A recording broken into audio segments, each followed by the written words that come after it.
Welcome. I'd like to talk about our first topic in graphic design, and that is simply creativity. All of us want to be creative, and I think that all of us have kind of different conceptions about creativity. The main thing that I think I wanted to talk about today is can we be more creative, or how can we be more creative? So let's first just kind of define creativity. I certainly don't want to add another definition to the long list of what creativity is. So instead, I think I will just kind of compile all of the different definitions that I've read into a simple one, and it probably is what you already think. It's just creating something new, something that someone hasn't seen before. And I feel that the best way to create something, make something that is creative, is to allow your own personality to come out in it. And by doing that, by kind of filtering the problem, so let's just say someone wants you to design an email, someone wants you to design a poster, someone wants you to design a catalog cover. By you taking all the information, thinking about the message they want to deliver, thinking about to whom they want to deliver that message to, who your audience is, filter all that through your brain, and then come up with something that you think delivers that message to a target audience using what designers use. Type, art, colors, layout. The art can be photos, illustrations. It can just be sketches. It can be video. So you're using all of your tools in the graphic designer's kind of toolbox to deliver a message. And if you filter it through your own brain, it can only be original. Now, you also have to be careful that you don't come up with something, even on your own, that copies someone else. You have to be cautious about that. But your best chance of doing something original is just kind of trusting your own feelings and your own process, and start there. You may have to tweak it a little bit, but that's okay. So defining creativity is really creating something new. One thing I like to add that I read somewhere once was it should be something of value for our civilization. There are a lot of bad people throughout our history that have found very creative ways to do horrible things to our civilization, and we certainly don't want to reward that. So keep in mind that anything creative should really help to advance, in a positive way, our civilization and our societies and communities. So I love this whole kind of topic and conversation at the beginning of your graphic design career, and it really could be any career. The question, so can we be more creative? And I'm going to give you two kind of contrasting opinions here. The first one kind of suggests to that question, can we be more creative, is, maybe not. Maybe creativity is reserved for a gifted few that are kind of born with these certain talents. So this philosophy says that maybe there are like 5 steps to creativity, and most of us, through a little bit of training and practice, might be able to hit the 3rd step, where we start to be a little innovative with what we're doing.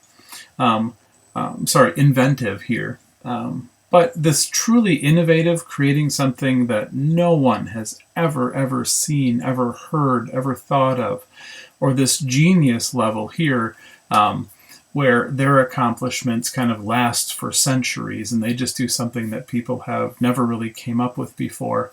Those 2, 4, and 5 are kind of reserved for those people that are just born with that.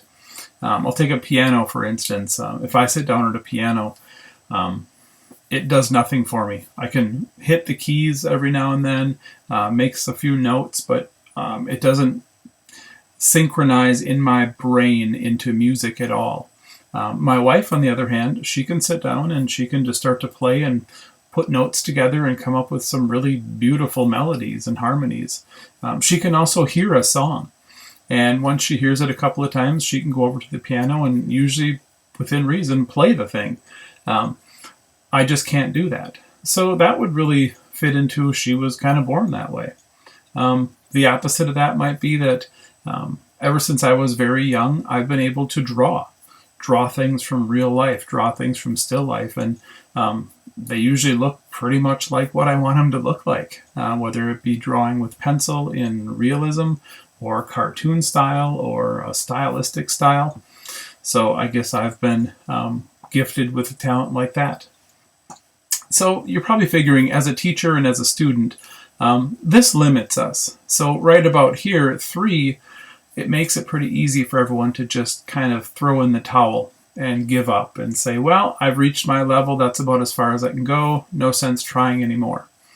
So as an educator, as a teacher, as someone who wants to inspire people to be their best, I'd like to present you with option number 2, which is a theory that is really covered across a lot of different disciplines, but we'll apply it to our graphic design. And this theory is really what we call the investment theory. So you can invest in a lot of things in a lot of different fields. But the basic gist of this is that creativity can be a choice. You can simply choose to be creative. And if you will invest the time, that's why they call it the investment theory, in some of these areas here, you will find yourself being more and more creative simply because you have chosen to be creative.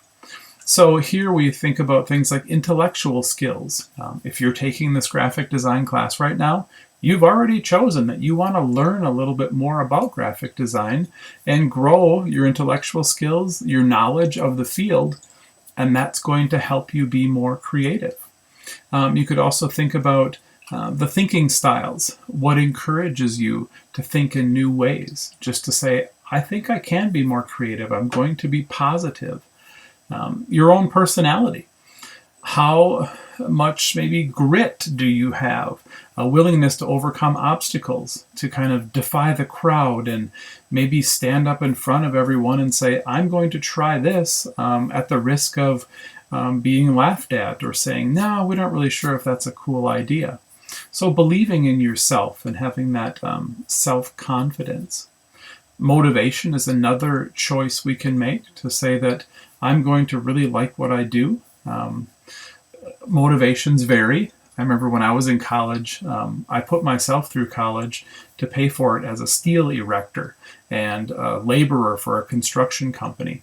And one of my motivations was to have a job where I didn't have to work really, really hard all the time in dangerous situations up on these beams. So I did really well in school, and that was a motivation. Now, it just so happened that I really did enjoy art, so that was another motivation. Lastly, surprisingly too, your environment. You really have to have the support of people around you. Hopefully you have people around you that are positive, that help you believe in what you do. If you don't, we sometimes find ourselves leaving those people behind as we pursue our new goal. But it can also be an environment just where you feel like you can be creative, and that can simply be where you live or where you go. Some people are more creative when they're sitting outside in the park. I come up with most of my really fun ideas on a dog walk that I take in the morning with my dog. Sometimes that's a half an hour, and I solve a lot of problems outside in nature. With the wind blowing and looking at the sky, looking at the trees, looking at animals. That seems to be something that really helps me to free my mind. So environment's very positive. So you're probably guessing already that as a teacher, I kind of choose to embrace this second investment theory of creativity, that if you just invest in some of these areas, you're choosing to be creative, and that is going to help you be more creative. I certainly find that following a design process helps me be more creative. I will tell you that there is going to be a time in your career when the well will runneth dry, when all of a sudden you get in one morning and you need to create this type of website or create a marketing video, and you just don't have any ideas. You're struggling. I found this too, and it comes and goes throughout your career. I've been in the field for about 25 years now, and Every couple of years, you just come across a time when maybe you're not feeling that creative. Sometimes it's project-based too, where you get a project and you're like, I know nothing about this project, but I'll do a little bit of research and follow the process and it works out okay. So when I might be lacking in just pure creativity, I'll start at the top and just simply define my objective. What does the customer want? What's the message, and who are they trying to communicate that message to? Once you define your message in just a simple sentence, and you define to whom you're speaking, it gets really easy from there. You can research the competition, research what other designers are doing, find trends in design, type color photos, and then start designing. Sketch your ideas, design your work, get some feedback and critique, adjust a little bit, reflect on it, and before you know it, you've followed an actual tried and true practice that helps you be creative. Believe it or not, another big thing in almost any job, but no different in graphic design, is just using your time wisely. Sometimes just buckling down and saying, I'm going to knock out this web page by the end of the workday today. I give myself false deadlines all the time and just say, all right, so let's pretend I only had 3 hours to do this logo. What would it look like in 3 hours?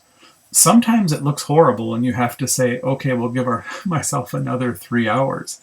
But sometimes at the end of 3 hours, you're like, wow, this is pretty good. Another 45 minutes of tweaking here and there, and I'll show it to the client. So don't be afraid to just do something. Just sit down, do it. I also will allot time so that I say I'm going to do these videos for class. I'll say I'm going to spend an hour a day, or I'm going to do one video a day. You can do that with your homework. And it helps to set aside time and say, I'm going to do nothing else here. Here's a couple of articles I'll let you read on your own if you want. They're pretty helpful. They have a lot of kind of exercises you can use, suggestions on how to be more creative. A couple that I think are really nice that you might want to try. These are all optional, of course. There's no points attached to these, but creative boosting exercises. Test it out one day.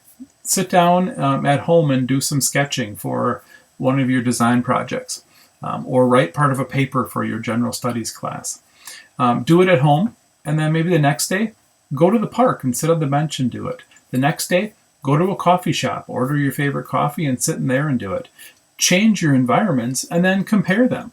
Did you find that you did twice as many sketches and you had twice as many different creative ideas when you were at the park? Well, then maybe try going to the park more often. Take a walk before or during or after your homework. You can use that as a reward. Kind of like number 3 here. Reward yourself with something. Say I'm going to do homework for a solid 2 hours, and after that you'll set a chocolate bar in front of you and say, I get this. Or after I do homework for 1 hour straight, I'm going to go outside and go for a 10-minute walk. So little self-rewards like that are inspirational and motivational. Try doing your homework while listening to 3 different types of music and see which one you like best. Try getting some feedback from your friends. Sometimes just getting a little outside opinion will stimulate, especially if someone says wow, this is really good, or I didn't know you did this type of graphic design stuff. What you have here looks pretty good. To just connect and engage with other people feels good with your work, not just socially all the time. Working on your design project at different times of the day is sometimes helpful, and try that. Are you a morning person? Are you an afternoon person? Sometimes I'll get emails from my students at 1, 2 in the morning. I'm never awake to get those, but I'll see them the next day, and that's when they feel comfortable working. So that really is what I want to talk about.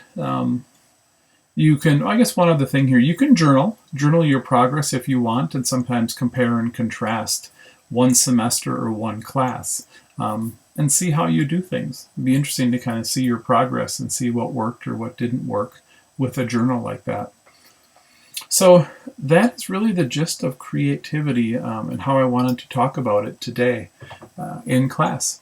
So thank you very much, and don't be afraid to try some of those exercises and see if you can change your environment a little bit, or the music, or use the reward system, and see how that does affect your creativity and your ability to do your homework and your design work.